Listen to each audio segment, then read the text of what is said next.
Ladies and gentlemen, the desert sun blazes mercilessly over the crumbling limestone ruins of what was once the greatest city in the ancient world. Beneath centuries of sand and silence, the truth still lingers, a truth so horrifying that Egypt itself tried to erase it from memory. Every monument, every inscription, every fragment of stone that once bore the name of the guilty pharaoh was mutilated with deliberate fury. His legacy was meant to vanish forever, yet history has a way of preserving its darkest secrets. What we now know about Akhenaten and the unspeakable acts he committed against his own daughters stands as one of humanity's most chilling reminders of how absolute power can corrupt absolutely. This isn't just another story of royal arrogance or political betrayal. It is the story of a man who turned his own children into tools of his delusion, sacrificing their innocence on the altar of his twisted vision. It began, as many tragedies do, with the illusion of perfection. In the golden palaces of Thebes, where the Nile's reflection shimmered like living light, 6 daughters were born to what seemed a loving royal couple. Their names, Miritaten, Mekaten, Enkisenaten, Nefernaten, Nefer, and Setup, sounded like prayers sung to the gods themselves. Each name carried a blessing, a wish for joy, health, and divine favor. Their father, then still known as Amenhotep IV, appeared devoted to his family. He was often shown embracing his daughters, playing with them beneath the radiant sun. These depictions were revolutionary. Never before had a pharaoh been portrayed as a doting father, laughing and kissing his children. The art suggested warmth, love, and humanity. But beneath that gilded surface, something darker was stirring. Amenhotep's fascination with the sun god Aten was deepening into obsession. His faith, once a spiritual devotion, was warping into dangerous fanaticism. He began to see himself not just as a messenger of the divine, but as divinity incarnate, the only voice through which the sun could speak. That delusion would prove fatal for his daughters. As the years passed, Amenhotep made a decision that would change Egypt forever. He would abandon Thebes, the ancient capital, the center of traditional worship, and build a new city from the ground up. A city devoted entirely to his god En. He named it Akhetaten, the horizon of the sun. To his followers it was the dawn of a new age. To his enemies it was madness, and for his daughters it became a gilded prison. The move to Akhetaten severed the royal family from the stabilizing influences of Egypt's priesthood and traditions. The new capital was populated only by Akhenaten's loyalists, fanatics who worshipped him as the living embodiment of divine will. Within those sun-baked walls, reality itself began to twist. The royal daughters became central figures in this new cult. Artists were ordered to depict them not as children, but as celestial extensions of their father's divinity, symbols of his godhood. As the years went on, their individuality disappeared. They were no longer portrayed as playful girls, but as radiant beings orbiting their father's blinding presence. Their lives were no longer their own. Soon, Akhenaten's revolution reached its peak. He banished the old gods, dismantled their temples, and declared at the sole deity of Egypt. But in doing so, he severed his own legitimacy. The ancient priesthood that had validated pharaohs for thousands of years was gone. Without them, Akhenaten's divine authority teetered on the edge of collapse. Desperate to sustain his power, he turned to a solution so obscene that it defied the comprehension of even that brutal age. He would use his daughters, his own flesh and blood, to rebuild divine kingship around himself. The first signs appeared quietly. The eldest daughter, Meritaten, began taking part in rituals usually reserved for her mother, Queen Nefertiti. At first, Curters whispered that it was symbolic, perhaps preparation for a royal marriage or a way to honor the young princess. But soon, the truth became undeniable. Artists were instructed to depict Meritatan beside her father in poses that left no doubt about her new status. She was no longer presented as a child, but as a queen, his consort in both imagery and ceremony. Those who understood the sacred iconography knew what it meant. The unthinkable had happened. Akhenaten had claimed his own daughter. The manipulation required to bring her to that point was nothing short of monstrous. For years, he had conditioned his children to see him not as a man, but as a god. To disobey him was not merely rebellion. It was heresy. Every ritual, every hymn, every painted wall reinforced this idea. Their father was the sun, and their purpose was to serve his light. In such a world, resistance became impossible. The palace servants whispered of what they saw in those days. Rituals twisted into obscenity. Processions where the pharaoh's daughters stood beside him, silent and lifeless, their eyes vacant. Foreign envoys who visited Akhenaten returned home with grim, confused reports. Even the most loyal of Akhenaten's followers began to harbor doubts. Something inside the royal palace had gone terribly wrong. When Queen Nefertiti vanished from the records soon after, whether through death, exile, or despair, any hope of protection for the girls vanished with her. They were left alone with their father and his delusions. Meritaten's marriage was followed by ceremony upon ceremony. The palace gleamed with gold. Musicians played hymns to Aten, and artists carved reliefs celebrating what they called the divine union.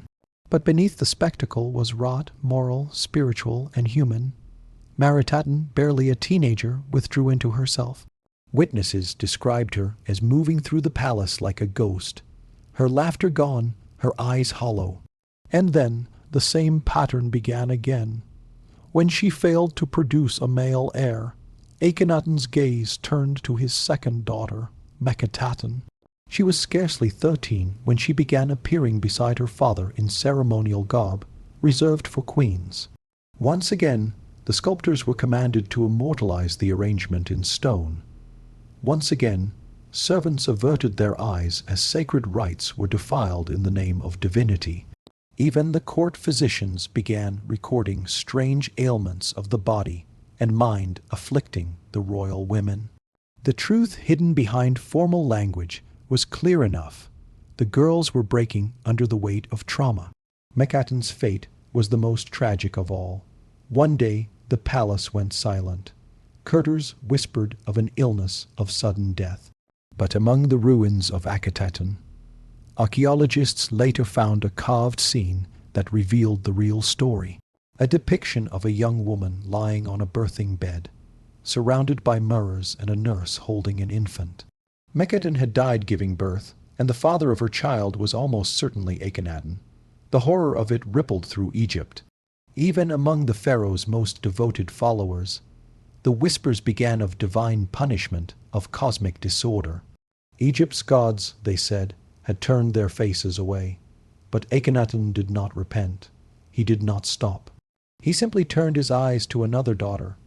When Mekhaten was buried, the surviving princesses watched from the shadows, knowing what awaited them. They understood that in their father's world, love was possession and faith was submission. Their childhood paradise had become a labyrinth of fear.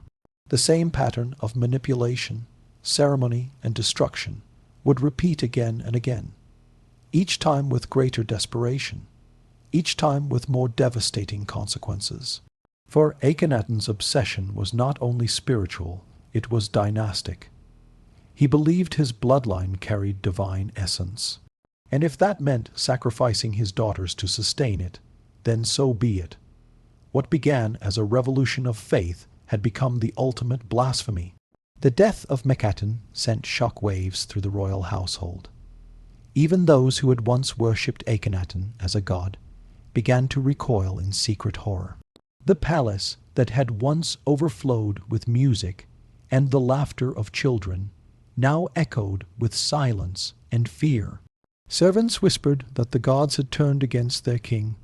Foreign ambassadors, once eager to attend the splendor of Egypt's court, now avoided Akhenaten altogether. Unable to stomach what they sensed behind its gilded walls. But Akhenaten did not see tragedy. He saw divine purpose. To him, Mekhaten's death was not a warning, but a sacrifice, a necessary act in the continuation of his sacred vision. The pharaoh convinced himself that the pain and loss were proof of the god's favor, that suffering purified his bloodline and bound his family closer to the divine. And so the nightmare deepened. The surviving daughters, Meritaten, Akhenaten, Nefertiti, Neferura, and Seti-Panre, watched in growing terror as their father's madness devoured what little remained of their lives. In the absence of Queen Nefertiti, the palace descended into chaos. Some claimed she had been banished for defying her husband.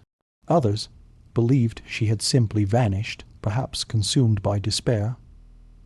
Whatever the truth, her disappearance left her daughters defenseless. Akhenaten's obsession shifted next to Ankhesenpaten, a child barely 13 years old. Her name meant she lives for Aten, and in the cruelest twist of fate, that name would become a prophecy. The pharaoh began appearing with her in public ceremonies. She stood beside him, wearing the symbols of queenship once reserved for her mother. The people of Akhenaten were told that the princess had been chosen by En himself to share her father's divine essence. Those who doubted this story remained silent. Silence was survival. The young girl's transformation was rapid and absolute. She was tutored day and night in theology and ritual, drilled to repeat that her father's will was the will of the gods. The conditioning broke her completely. What had once been a spirited, curious child became a hollow reflection of her father's delusion, a living vessel molded to fit his blasphemous dream. But the palace physicians knew the truth. Their records, written in careful euphemisms, speak of afflictions of the womb, ailments of the mind, and weakness of the spirit. Beneath these neutral words hides the grim reality. These girls were victims of systematic abuse so profound that their bodies bore the marks of their father's depravity. The physicians, powerless to intervene, treated wounds they could not name and traumas they dared not describe. Outside the palace walls, Egypt itself was unraveling. The empire that had once stretched across the known world was crumbling. Provinces rebelled, vassal kings withheld tribute, and foreign invaders tested Egypt's borders. Akhenaten, consumed by his private madness, ignored it all. The affairs of the mortal world meant nothing to a man who believed himself the sun incarnate. Within Akhenaten, the atmosphere became suffocating. The people who had once followed their pharaoh in religious fervor now lived in quiet dread. Statues of the royal family, once symbols of divine harmony, began to feel like eyes watching from every corner. Those who still worked in the palace moved with mechanical obedience, their faces expressionless masks of survival. The daughters, meanwhile, were slowly vanishing into themselves. Servants described them as ghosts in human form. They wandered the gardens in silence, speaking to no one, their gazes fixed on the horizon, as though searching for a way out that did not exist. As months passed, another horrific pattern began to emerge. When one daughter failed to give Akhenaten the son he craved, another would be elevated to take her place. Each time the same rituals were performed, the same hymns sung, the same priests forced to bless what they knew to be abominations. The once proud men of Egypt's priesthood had been reduced to trembling actors in a nightmare they could not escape. Some broke under the strain. Ancient papyri suggests that several priests suffered nervous breakdowns, raving that Aten's light had turned into fire. A few disappeared entirely, likely executed for refusing to participate in the ceremonies.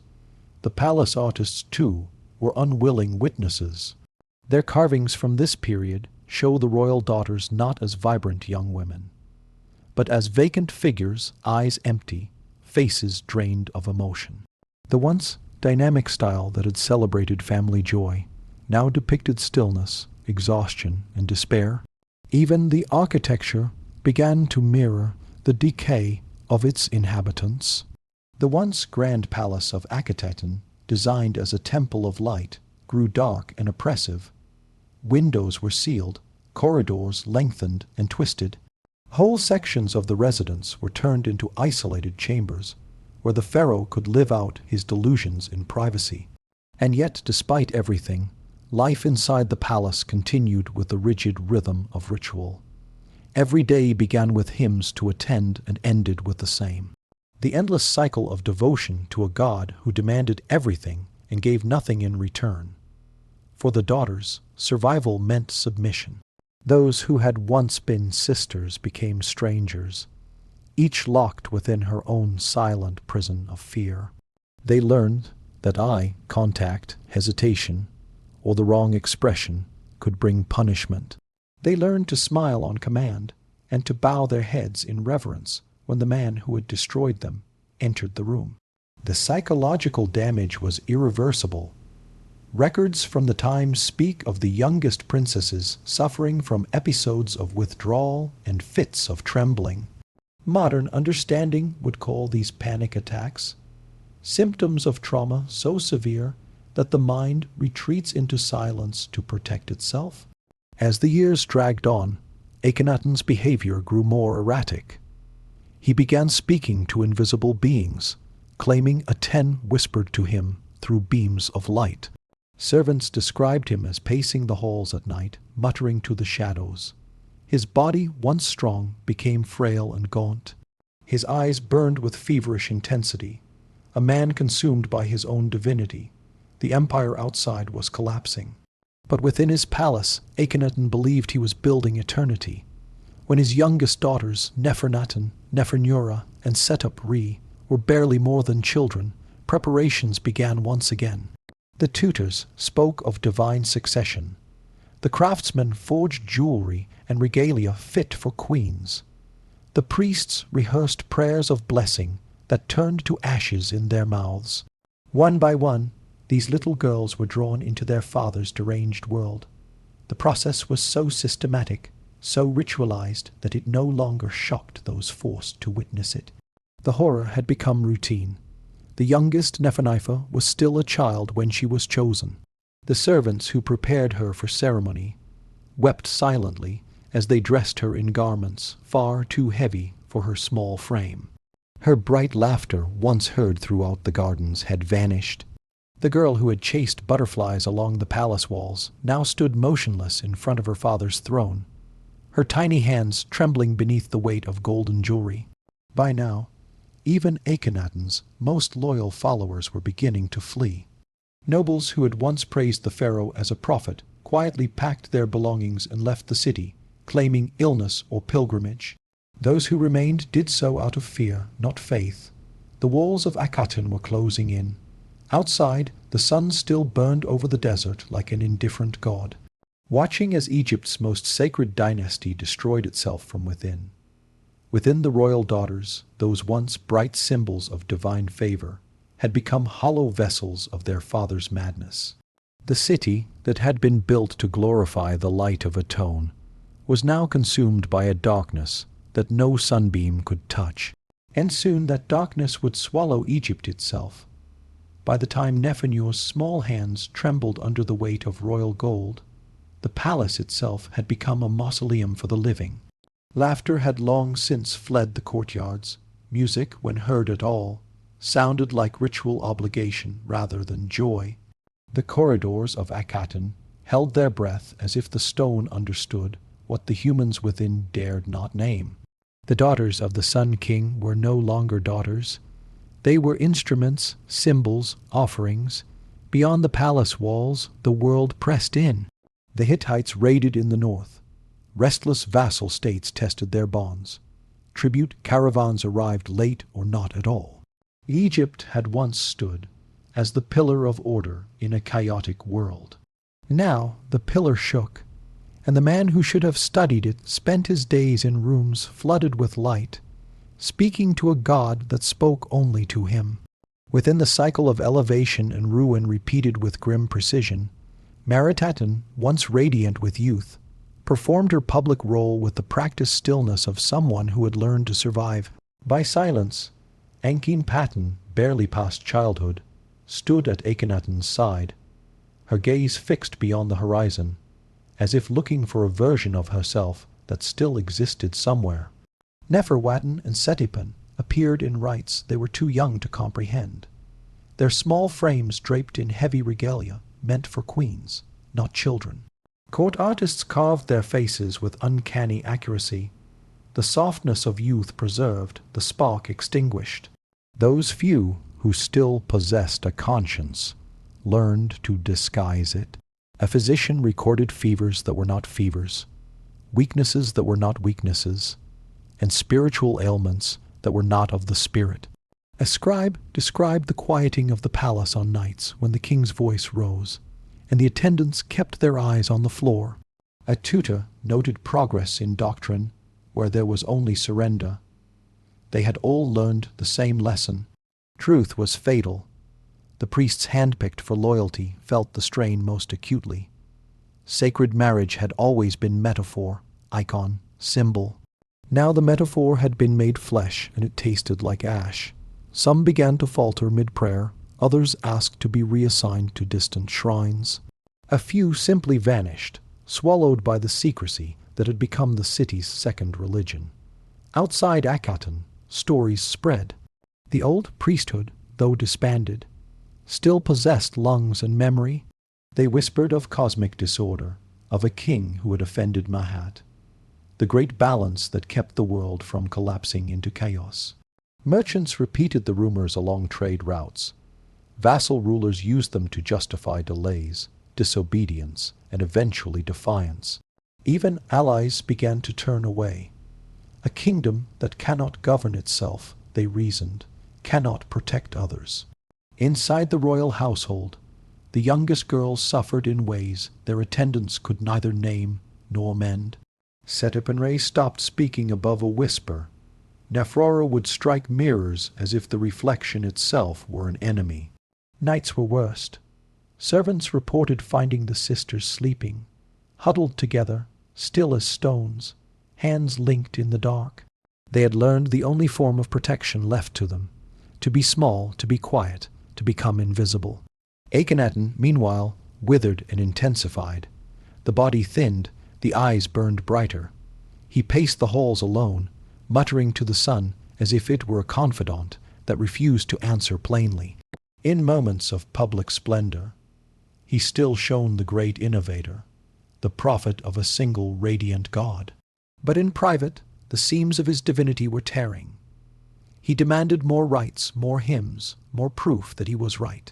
What had begun as a religious revolution had curdled into a theology of coercion. The palace was its temple. The daughters were its ritual. Love had been translated into obedience. Obedience had become worship. And worship had demanded offerings only a father could provide, and only a father should never demand. When the end came, it did not come with a sword. It came with exhaustion. Year 17. The sun rose as it always had, and somewhere within the palace, the breath of the god-king failed. No proclamation pierced the skies. No trumpet announced the passing. Instead, a hush went through the city like a wind across the dunes. Relief followed, sharp as a gasp. The people did not celebrate. They exhaled. What remained inside the palace was not a family. It was a wreckage. The surviving daughters, personalities fragmented by years of performance and fear, stood amid the remnants of a divine dream that had consumed their lives. Meritaten had learned to wear serenity like armor. Ankas and Potten had learned to disappear behind ritual. The youngest had learned to survive by becoming very small. There would be no true healing. There would be rearrangement. There would be survival. In the fragile aftermath, power shifted like sand. Names were adjusted, titles reassigned, marriages arranged to stitch Egypt back together. Akhenaten would take a new name in a newly restored world. Ankhesenamun, wife to Tutankhamun, the boy who would be told to bring back the old gods and the old ways. She obeyed because obedience had been her first education. The records hint at her sorrow, at her sickness of spirit. She had known too much of the sun. Elsewhere, officials who had disappeared reappeared in roles of restoration. Temples long shuttered reopened. The names of gods forbidden in Akhenaten returned to public speech with the relief of water to a parched mouth. Scribes set to work composing decrees that announced a correction of course. Artists chiseled again tirelessly, but now with a new command. Remove his carts, remove his face, remove his name from the mouths of the living. The eraser was not merely political cleanup. It was an exorcism. A civilization had peered into the center of its own divine machinery and seen not order but appetite. To look away was survival, to forget was mercy.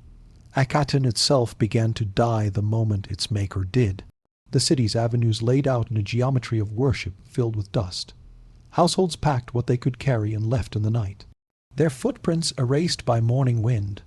The great temples of light dimmed, their open roofs admitting nothing but heat and silence. Columns cracked, paint flaked. Statues watched the horizon with patient resignation as the desert reclaimed its loan. Within the ruins, the story of the daughters lingered in fragments. A relief of a girl too young to be a queen wearing a queen's crown. A scene of mourning around a birthing bed. A line in a physician's notes about weakness after a great event. A tiny bracelet shaped for a child's wrist found where no child should have been sleeping. Each piece on its own could be explained away. Together, they formed a pattern that the future could not bear to voice aloud. And so the chisel did its work. Akhenaten's name was struck from stone with such violence that the scars themselves became a kind of inscription. The gouges spoke plainly, not him, not this, not here. Tutankhamun, then I, and finally Horm, would complete the restoration. The old gods returned to their temples. The priesthood resumed its ancient function, blessing the throne that blessed them in return. Egypt rose, wavering from its knees.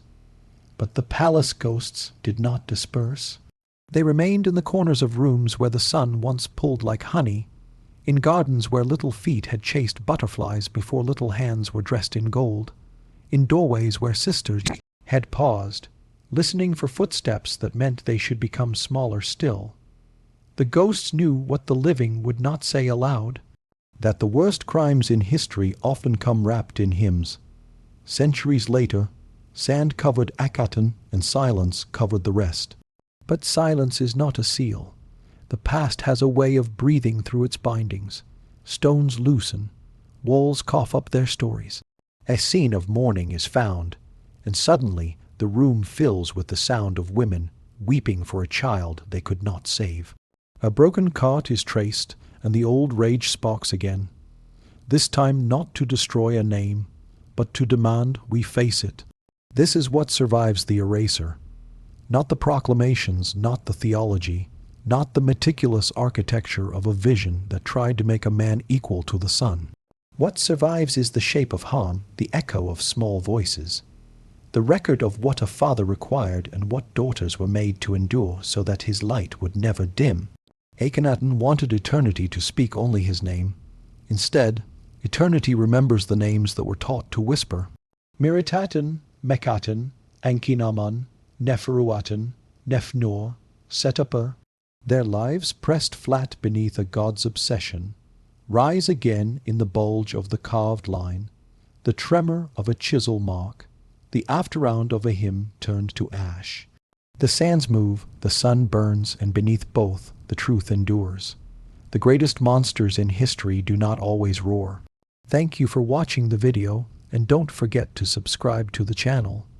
Did you like my story or not? Please tell me in the comments.